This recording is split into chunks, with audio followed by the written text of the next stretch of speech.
যখনই আলিয়া ফ্যাশন শোতে গেল তখনই তারা সবাই অনেক অবাক হয়ে গেল।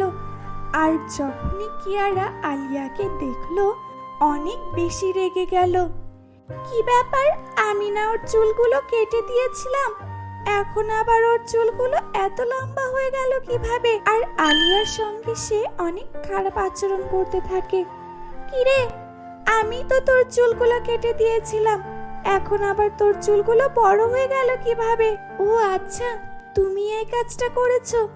আমি তোমাকে এটা জানানোর প্রয়োজন মনে করছি না যে আমার চুল কিভাবে বড় হয়েছে। কিয়ারার এই সকল কর্মকাণ্ড সবার চোখে পড়লো আর কিয়ারাকে সবাই অনেক বেশি ঘৃণা করতে থাকলো। তুমি এত বড় একটা খারাপ কাজ করতে পারলে? শুধুমাত্র নিজে জয়ী হওয়ার জন্য তুমি আলিয়ার চুলটা কেটে দিয়েছো।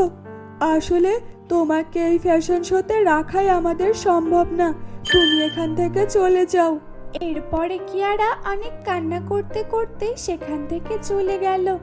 চলে যাওয়ার আগে আলিয়াকে কিয়ারা বলল, আমার ভুল হয়েছে, আসলে আমার এই কাজটা করা ঠিক হয়নি, তুমি আমাকে মাফ করে দিও। আলিয়া কিয়ারাকে মাফ করে দিল। আর এরপরে ফ্যাশন শোতে আলিয়া প্রথম হয়ে গেল।